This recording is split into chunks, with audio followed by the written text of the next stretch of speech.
नमस्ते दोस्तों, बहुत बहुत स्वागत है आपका मेरे चैनल इजी लाइफ की शिक्षा में। आज है संतान सप्तमी। आप सभी को संतान सप्तमी की बहुत बहुत शुभकामनाएं।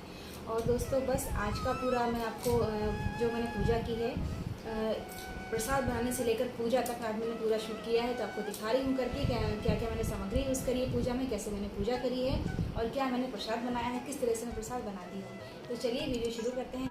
अगर वीडियो पसंद आए तो प्लीज़ लाइक शेयर करने के साथ साथ हमारे चैनल को सब्सक्राइब किए बिना बिल्कुल मत जाइएगा। चलिए वीडियो स्टार्ट करते हैं। तो सबसे पहले तो मैं यहाँ जा रही हूँ प्रसाद बनाने, जो संतान सप्तमी में चढ़ाया जाता है। संतान सप्तमी में 7 पुए बनते हैं दान में देने के लिए, जो हम पंडित जी को देते हैं, और 7 पुए ही हमें खुद खाना होते हैं। तो टोटल 14 पुए बनाए जाते हैं। एक्स्ट्रा आप बना सकते हैं, आप घर के बाकी सदस्यों के खाने के लिए आपको बनाने हो एक्स्ट्रा तो आप बना सकते हैं। इसके अलावा गुलगुले भी बनाते हैं कई लोग। मीठे गुलगुले बहुत टेस्टी लगते हैं, वो भी आप भगवान को चढ़ा सकते हैं। ये आटा छानने के बाद थोड़ा सा आटा मैं निकाल रही हूँ गुलगुले बनाने के लिए। और यहाँ मैंने शक्कर भिगो कर रखी है। वैसे तो गुड़ के बनाए जाते हैं पुए, कई लोग गुड़ के बनाते हैं, कई लोग शक्कर के बनाते हैं, बट इस बार मैं शक्कर के ट्राई कर रही हूँ। हमेशा मैं गुड़ के ही बनाती हूँ। तो मैंने शक्कर का पानी भिगो कर रखा था। मैंने 1.5 कटोरी के आसपास शक्कर भिगो कर रखी थी। तो शक्कर अच्छे से भीग गई है। थोड़ा सा मैं इसको हाथ से हिला रही हूँ ताकि ये और मेल्ट हो जाए, अच्छे से पानी के अंदर घुल जाए। मैंने सोचा नहीं था कि मैं कितने आटे के लिए शक्कर भिगो रही हूँ। मैंने सोचा मैं भिगो लेती हूँ, फिर अगर मुझे गुलगुले के लिए कम लगेगी तो मैं थोड़ी सी शक्कर और भिगो दूँगी गुनगुने पानी में, तो जल्दी से भीग जाएगी। तो मैंने घी को मेल्ट कर लिया है और आटे में मैंने डाल दिया है थोड़ा सा घी, जो मोइन के रूप में हो जाएगा। मैंने थोड़ा सा ही डाला है क्योंकि ये पूड़ियाँ मैं थोड़ी पतली बनाऊंगी, क्योंकि मोटी पूड़ियाँ मुझसे खाती नहीं बनती हैं और आज यही पूड़ियाँ खाना होती हैं, 7 पूड़ियाँ। अगर आप नहीं खा पाएंगे तो सिर्फ आपके हस्बैंड ही इन पूड़ियों को खा सकते हैं। आपके घर में कोई सदस्य दूसरा या फिर बच्चे इन पूड़ियों को नहीं खा सकते। और ये 7 पूड़ियाँ आज की आज ख़त्म भी करनी होती हैं। तो मैंने मोइन मिक्स कर दिया है, इसमें नमक वगैरह बिल्कुल भी नहीं डालना है। ये पूरे बिना नमक के ही बनते हैं। अब जो शक्कर का पानी है इससे हम बाइंड कर लेते हैं आटा। ज़्यादा पतला नहीं करेंगे शक्कर के पानी को, क्योंकि ज़्यादा पतला अगर हम कर लेंगे तो फिर जो पुए हैं ना वो मीठे नहीं लगेंगे। तो पुए बढ़िया से मीठे बने, इसके लिए मैंने थोड़ा सा थिक ही रखा है शक्कर का पानी। तो यहाँ मैंने शक्कर का पूरा पानी यूज़ कर लिया था। थोड़ा सा मुझे कम लगा था तो मैंने बहुत थोड़ा सा पानी सादा भी डाला था आटे को, मतलब थोड़ा सा सॉफ्ट करने के लिए, क्योंकि ये शक्कर वाला आटा है। अगर हम इसको कड़क गूँथ लेते हैं ना तो फिर ये बाद में रखा रखा और ज़्यादा कड़क हो जाता है। इसलिए शक्कर का पानी हमेशा थोड़ा सा हमको लूज़ ही बाइंड करना चाहिए। तो ये देखिए बस आटा बाइंड हो चुका है। जिस तरह से हम रोटी पराठे का आटा बाइंड करते हैं वैसा ही आटा मैंने बाइंड किया है। अब आटे को हम 5-7 मिनट के लिए रेस्ट करने के लिए छोड़ देते हैं। और यहाँ मैंने गुलगुले के लिए अलग से थोड़ी सी शक्कर भिगो ली है, जितने मुझे गुलगुले बनाना है उसके हिसाब से पानी में। आटे में मैंने इलायची पाउडर भी डाला था, वो शायद मैं आपको बताना भूल गई। तो आटे में इलायची पाउडर डाल सकते हैं आप। कद्दूकस किया हुआ नारियल डाल सकते हैं, बहुत टेस्टी लगता है। अगर चाहे तो आप तिल भी डाल सकते हैं, सफ़ेद वाले, उससे भी ये पुए बहुत अच्छे लगते हैं। बट इस समय घर में ख़त्म हो चुके हैं सफ़ेद तिल, तो मैंने नहीं डाले। नहीं तो कद्दूकस किया हुआ नारियल और तिल बहुत अच्छे लगते हैं। और ये जो गुलगुले बना रहे हैं मैंने इसमें भी थोड़ा सा इलायची पाउडर डाल दिया है। और आप चाहें तो इसमें सौंफ डाल सकते हैं, इसमें सौंफ बहुत अच्छी लगती है। सौंफ या तिल दोनों चीज़ में से कुछ भी आप इसमें डाल सकते हैं। बट मैंने नहीं डाली थी क्योंकि मैं व्रत के लिए बना रही हूँ, तो फिर मैंने सोचा कि अब नहीं डालते सौंफ वगैरह। बाकी सफ़ेद तिल तो आप डाल सकते हैं, बहुत बढ़िया लगते हैं खाने में। और मैंने इसमें डाल दिया थोड़ा सा मेल्ट किया हुआ घी, जिसमें हम गुलगुले फ्राई करेंगे। ऐसा करने से ना ये बहुत सॉफ्ट और एकदम खस्ता वाले भजिए बनते हैं, खस्ता वाले गुलगुले बनते हैं। और मैंने इसको भिगो कर रख दिया है। और जब तक हम पुए बनाएंगे ना तब तक आटा बहुत अच्छे से भीग जाएगा, तो वैसे भी इसके भजिए गुलगुले बहुत ही सॉफ्ट बनेंगे। बस अब हम पुए बनाना शुरू कर लेते हैं। तो आप चाहें तो पुए थोड़े से मोटे बना सकते हैं या थोड़े से पतले भी बना सकते हैं। अगर पुए हम मोटे बनाएंगे तो थोड़े से हमको इनको ज़्यादा सेकना होता है, थोड़े से लाल सेकने होते हैं। और अगर पतले बनाते हैं तो जिस तरह से हम पूरियाँ सेकते हैं उसी तरह से हमको इन पुओं को सेकना होता है। आप इनको मीठी पूरी भी कह सकते हैं।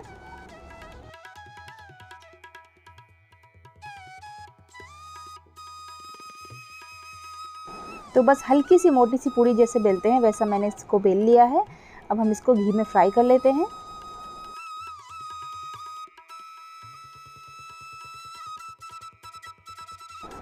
और बस इस तरह से हमको इनको फ्राई कर लेना है, हल्का सा लाल। और जब सारी पूड़ियाँ फ्राई हो गई उसके बाद मैंने बनाना शुरू किए गुलगुले। ये देखिए सारी पूड़ियाँ हमारी फ्राई हो चुकी हैं। 14 पूड़ियाँ मैंने अलग निकाल ली हैं और बाकी जो हैं वो घर में बाकी सब लोगों के लिए हैं। तो गुलगुले छोटे बड़े जैसे बनाना चाहें वैसे बना सकते हैं। थोड़ा सा मैंने और फेंट लिया एक बार। आटा अच्छे से फूल गया है। आटा हो या दाल हो, अगर अच्छे से फूल चुकी हो ना, बढ़िया से सॉफ्ट हो गई हो, तो डालते ही जब हम घी में डालते हैं ना, घी या तेल में, तो डालते ही ये ऊपर तैरने लगते हैं, नीचे बैठते नहीं हैं।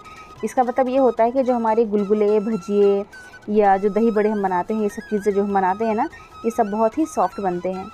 तो बस इस तरह से कढ़ाई में जितनी जगह थी उतने मैंने भजिए डाल दिए। इनको हम फ्राई कर लेंगे। मैंने थोड़े से बड़े गुलगुले बनाए हैं, तो थोड़ा सा इनको पहले तो हम हाई फ्लेम पर फ्राई कर लेते हैं। जब ये थोड़े से फ्राई हो जाएंगे फिर मीडियम फ्लेम पर इनको 1 से 2 मिनट तक हम फ्राई करेंगे, ताकि ये अंदर से कच्चे ना रहें। और इस समय हो गई थी मेरे फ़ोन की बैटरी ख़त्म, तो ये मैं आपको सीधे फ्राई करने के बाद ही दिखाऊंगी, बाकी का शूट नहीं हो पाया। ये देखिए, तो प्रसाद हमारा बनके रेडी है। अब मैं आपको बताती हूँ मैंने क्या क्या पूजन सामग्री यूज़ करी। यहाँ है कुमकुम, सिंदूर, हल्दी, अबीर, गुलाल, कलावा, पान का पत्ता, कपूर, जनेऊ है, एक शंकर जी के लिए, एक गणेश जी के लिए, घी का दीपक है आरती के लिए, पंचामृत है, दूध, दही, घी, शक्कर, शहद मिला के बनाया है, फूल हैं, और माता रानी के लिए सुहाग का सामान है, और फल है, अगरबत्ती है, धूप बत्ती है, और कलश मैंने स्थापित कर लिया है। कलश में मैंने डाले हैं हल्दी की गांठ, सिक्का, सुपारी वगैरह डाले हैं, और लौंग, और मैंने उसके ऊपर पंचपल्लव लगा के नारियल रख दिया है। पूड़ियाँ भी बनके तैयार हो चुकी हैं। और ये है दूर्वा। दूर्वा इस पूजा में विशेष रूप से रखी जाती है, और अलग से एक कलश में जल ले लिया है, ताकि पूजा करते समय हमको काम आएगी। और 14 पूड़ियों के अलावा ये मैंने अलग से पूड़ियाँ ले ली हैं 5-6, और थोड़े से गुलगुले मैंने रख लिए हैं। इनको हम अलग से चढ़ा देंगे। इनको कोई भी खा सकता है, ज़रूरी नहीं है कि ये आपको ही खाने हैं। आपको सिर्फ 7 पूए खाने हैं बस। और कोई भी बड़ी पूजा होती है, जैसे हरतालिका तीज है, ऋषि पंचमी है, संतान सप्तमी है, महालक्ष्मी है, ये सारी पूजा मैं केले के पत्ते पर ही लगाती हूँ। ये बहुत ही अच्छा होता है केले के पत्ते पर पूजा लगाना। तो सबसे पहले तो हमने बनाए बालू से गणेश जी, शंकर जी और पार्वती जी। कई जगह मिट्टी से बनाए जाते हैं, लेकिन हमारे यहाँ इंदौर में बालू से भी बना लिए जाते हैं, तो हमने बालू से इनको बना लिया है। इनको कैसे बनाया है ये वीडियो मैं पहले अपलोड कर चुकी हूँ अपने चैनल पर, आप चाहें तो देख सकते हैं। यहाँ मैंने पान के पत्ते के ऊपर रखा है सिक्का, उसके ऊपर सुपारी। इस रूप में मैंने गणेश जी स्थापित किए हैं। यहाँ मैंने दूध में चांदी की चूड़ियाँ भिगोकर रखी हैं। इनको शुद्ध करने के लिए इस तरह से रखा जाता है। चांदी की चूड़ियों का विशेष महत्व होता है संतान सप्तमी की पूजा में। और मैंने रखी है शिव परिवार की फ़ोटो, गणेश जी की, और संतान सप्तमी व्रत कथा की पोथी रखी है। संतान सप्तमी की पूजा में कलावे से या रेशम के धागे से 7 गांठों वाला एक गड़ा बनाया जाता है। अगर आपके पास चांदी की चूड़ी है तब भी आप इस गड़े को पहन सकते हैं, और अगर आपके पास चांदी की चूड़ी नहीं है तब भी आप इस गड़े को बना लें और इसकी पूजा करें पटिये पर रखकर। उसके बाद आप इसको पहन लें। आगे मैं आपको ये सब करके दिखाऊंगी। तो चलिए अब पूजा शुरू करते हैं। तो दोस्तों, सबसे पहले तो हमको किसी भी पूजा में दीपक प्रज्वलित करना होता है, तो हम दीपक को प्रज्वलित कर लेंगे सबसे पहले। उसके बाद हम दीपक की पूजा करेंगे। इसे दूबड़ी सातें भी कहा जाता है। तो दूबा से ही हम सभी चीज़ों को जल अर्पित करेंगे और भगवान को स्नान करवाएंगे। तो सबसे पहले हम दूबा से दीपक को जल अर्पित करेंगे, दीपक को शुद्ध करेंगे। जब भी हम जल छिड़कते हैं तो मतलब स्नान करवा देते हैं, हर चीज़ शुद्ध हो जाती है। तो हम जल छिड़केंगे। उसके बाद हम थाली में रखी हुई सभी चीज़ें, हल्दी, कुमकुम, अबीर, गुलाल, चंदन, अक्षत, पुष्प वगैरह अर्पित करेंगे। इसके बाद हम कलश पूजन करेंगे। कलश के ऊपर दूर्वा से जल अर्पित करेंगे। उसके बाद हम कलश पर बनाएंगे स्वास्तिक। स्वास्तिक को मैं काटकर कभी नहीं बनाती। स्वास्तिक को बिना काटकर कैसे बनाया जाता है, बिना लाइन काटे कैसे बनाते हैं, आप चाहें तो मेरे चैनल पर वीडियो देख सकते हैं, आपको एंड स्क्रीन पर मिल जाएगा। तो स्वास्तिक बनाने के बाद मैंने सभी चीज़ें अर्पित कर दी हैं, पुष्प अर्पित कर दिया है। अब नारियल के ऊपर भी हम थोड़ा सा हल्दी, कुमकुम वगैरह अर्पित कर देंगे और एक पुष्प चढ़ा देंगे। अब करनी है दोस्तों हमें सुपारी के रूप में स्थापित गणेश जी की पूजा। बट इनकी पूजा करते समय मैं कैमरा ऑन करना भूल गई, तो इनकी पूजा नहीं कर पाई मैं आप लोगों को दिखाते हुए। तो इनको हम दूर्वा से जल अर्पित करेंगे। उसके बाद सभी चीज़ें अर्पित कर देंगे, हल्दी, कुमकुम, अबीर, गुलाल और पुष्प वगैरह। उसके बाद हम सबसे पहले जो हमने बालू के रूप में गणेश जी की स्थापना की है, इनकी पूजा करेंगे। सबसे पहले हम थोड़ा सा जल अर्पित करेंगे, उसके बाद पंचामृत चढ़ाएंगे, फिर से थोड़ा सा जल चढ़ाएंगे। उसके बाद हल्दी, कुमकुम, अबीर, गुलाल, गणेश जी को सभी चीज़ें चढ़ जाती हैं, सिंदूर अवश्य चढ़ाएंगे और उसके बाद एक पुष्प अर्पित करेंगे। इसके बाद हम बालू के रूप में स्थापित शंकर जी की पूजा करेंगे। तो शिवलिंग के ऊपर थोड़ा सा जल अर्पित करेंगे, उसके बाद पंचामृत चढ़ाएंगे, फिर से थोड़ा सा जल चढ़ाएंगे और फिर उनको हम चंदन, अबीर, गुलाल, अगर आपकी थाली में भस्म वगैरह आपने रखी है तो वो अर्पित करेंगे। थोड़े से चावल चढ़ा देंगे, पुष्प और बेलपत्र अर्पित करेंगे। अगर आपने थाली में शमी पत्र वगैरह रखा है तो वो भी आप अर्पित कर सकते हैं। एक दो चीज़ें छूट गई हैं, प्रॉपर शूट नहीं हो पाया, लेकिन बालू के शंकर जी हैं इसलिए मैंने पंचामृत और जल बिल्कुल थोड़ा थोड़ा सा ही अर्पित किया है, नहीं तो ये खंडित हो सकते हैं। और बस सभी चीज़ें अर्पित करने के बाद मैंने बेलपत्र और पुष्प चढ़ा दिया है। बेलपत्र की डंडी हमको उत्तर दिशा की ओर रखनी है, जलाधारी की ओर रखनी है, इस बात का आप ध्यान रखें। जनेऊ मैंने अर्पित कर दिया है शिव जी को, और गणेश जी को भी जनेऊ में अर्पित कर रही हूँ। उसके बाद अब हम माता जी की पूजा करेंगे। तो माता जी को भी जल, पंचामृत और जल वापस से अर्पित करने के बाद माता जी की पूजा भी हम वैसे ही करेंगे जैसे हमने शिव जी की और गणेश जी की है। और हम मूर्ति के रूप में स्थापित गणेश जी की पूजा करेंगे, ठीक वैसे ही जैसे हमने अभी तक सारी पूजा की है। और उसके बाद जो फोटो में शिव परिवार विराजमान है उनकी पूजा भी हम इसी प्रकार से करेंगे।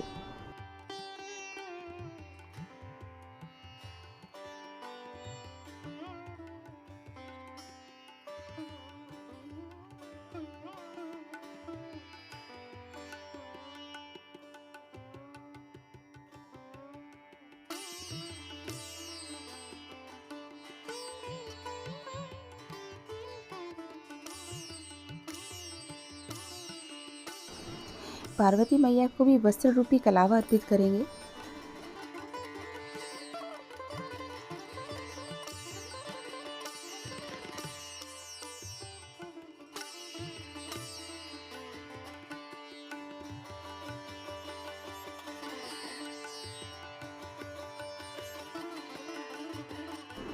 ये सभी कुछ करने के बाद हमको अगरबत्ती और धूप बत्ती लगा देनी है।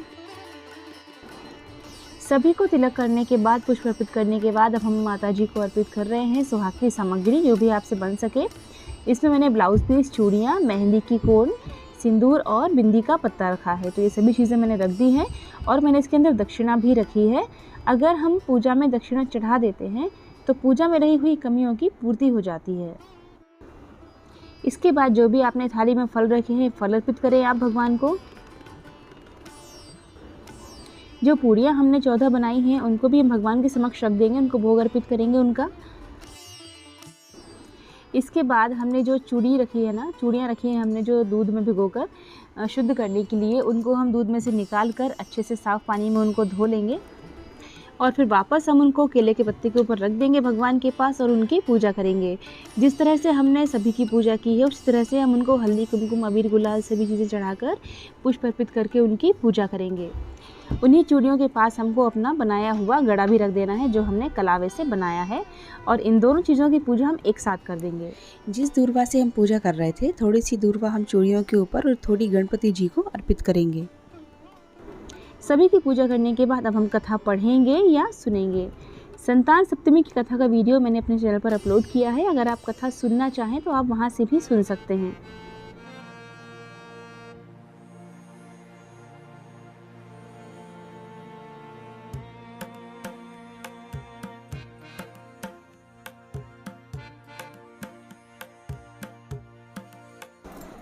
कथा पढ़ने के बाद करना है हवन। तो हवन मैं आम की लकड़ी से भी कर लेती हूँ या फिर गाय के गोबर के कंडे से भी कर लेती हूँ। तो यहाँ मैंने कंडे को जला लिया है और अब मैं कर रही हूँ अग्निदेव की पूजा। उसके बाद मैंने घी, गुड़ और हवन सामग्री को एक साथ मिक्स कर लिया था, तो उससे मैं अब यहाँ पर हवन करने जा रही हूँ।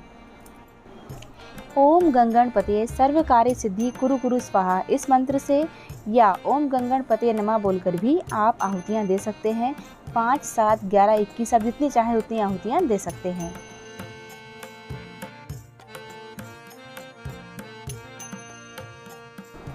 उसके बाद हम आरती को प्रज्वलित करेंगे, आरती की पूजा करेंगे। उसके बाद हम आरती करेंगे, सबसे पहले गणेश जी की आरती करेंगे, उसके बाद ओम जय शिव ओमकारा आरती करेंगे।